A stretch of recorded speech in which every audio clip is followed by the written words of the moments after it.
Buenos días, embajador. Nos encontramos. Muchas gracias por habernos recibido en su oficina, en la embajada, en el Consulado General de Bolivia en Chile.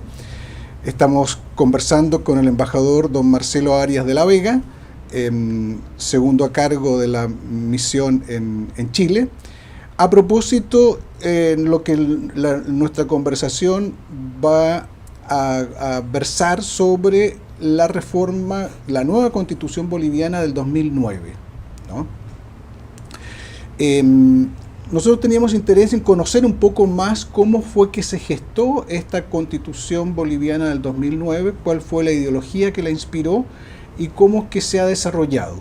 Hemos tenido más o menos unas 4 o 5 reformas constitucionales en todos estos años, hasta llegar a el periodo del 2009, cuando surge la idea de reescribir una constitución. El partido político, la coalición partidaria que asume el gobierno boliviano, tiene una carga ideológica que rompe los márgenes y las tradiciones ideológico-políticas en Bolivia durante todo este periodo hasta su fundación.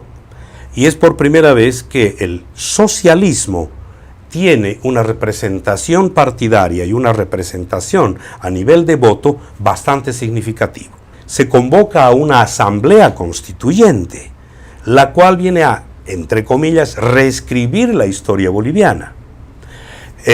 Porque primero pasamos rompiendo los márgenes de la lógica jurídica, prevaleciendo la lógica política. ¿Qué quiero decir? Que no podría, obviamente, constituirse Bolivia en un Estado plurinacional. Esta Constitución, en su espíritu, decía que se estaba refundando Bolivia. Dejaba de ser república y pasaba a ser un Estado plurinacional. Entonces ahí tenemos una contravención de tipo jurídico. No se puede refundar lo que está refundado, lo que ya está establecido. Tiene un cuerpo de leyes, tiene un sistema de administración, atiende obviamente a la naturaleza jurídica, política, social, económica, etcétera, del pueblo boliviano. Entonces se reconocen en forma primigenia 36 nacionalidades. Y aquí tenemos otro tema de carácter jurídico administrativo. Muy difícil, de acuerdo a las estadísticas que tenemos en Bolivia, de poderle llamar nación a pequeños grupos etnográficos.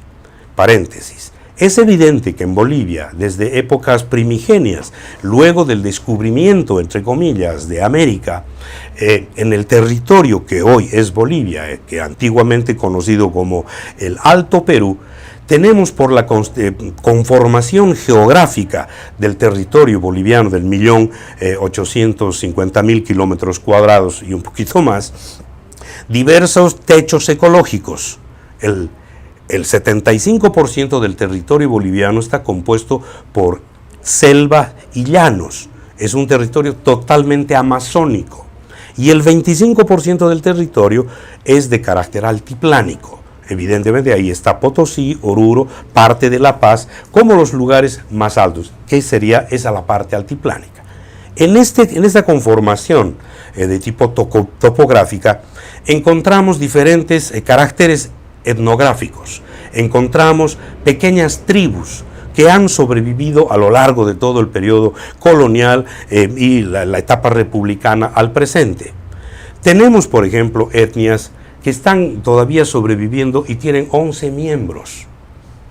¿Okay? Entonces, ahí viene un poco nuestra contradicción jurídica interna. No le podemos llamar nación a un grupo de 11 personas. Y esto me baso en las estadísticas del censo del 2010. Que es una familia. Es una familia, o digamos un par de clanes familiares, pequeños grupos, aldeas, culturas, ¿ok? Las cuales evidentemente, de acuerdo al devenir de nuestra organización social, política y económica, han sido de a poco incluidos en la vida productiva, en la vida laboral del sistema boliviano.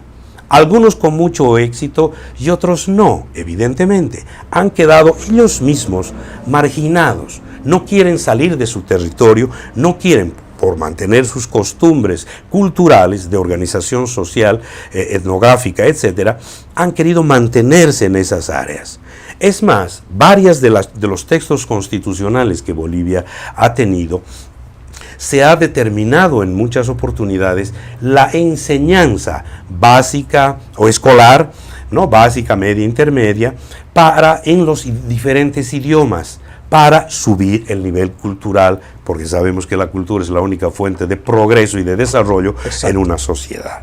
Entonces, el discurso político y el espíritu político que inspira a la nueva constitución política del Estado se basa fundamentalmente en darles ese valor fundamental sobre todas las demás conformaciones de la sociedad, ¿no? De los diferentes grupos económicos fundamentalmente en la sociedad.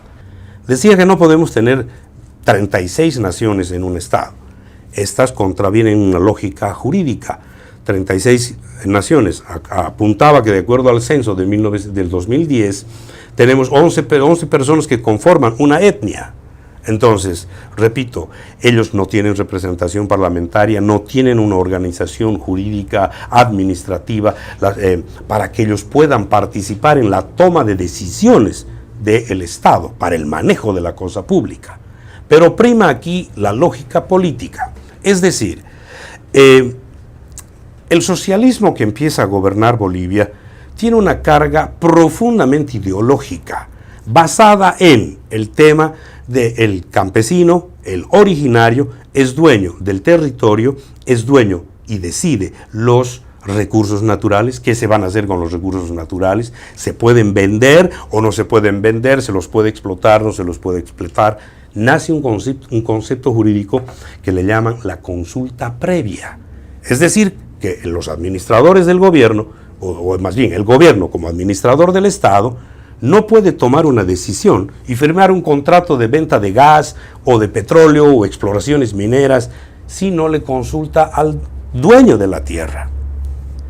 Y este es un tema contradictorio, porque si bien el campesino es dueño de la tierra, las demás etnias también son dueños de la tierra. Entonces vendría un concepto o una idea discriminadora.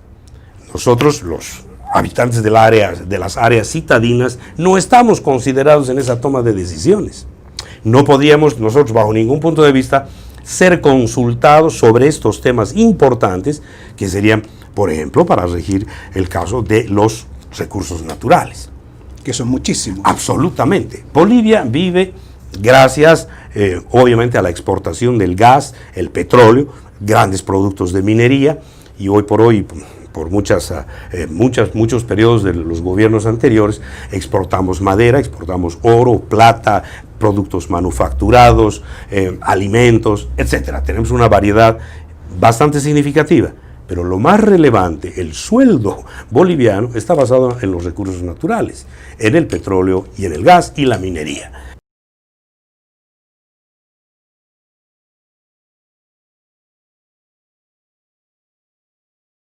Dentro de este espíritu se prohíbe fundamentalmente, y esto viene a ser un rompimiento en la moral del pueblo boliviano, se prohíbe la religión.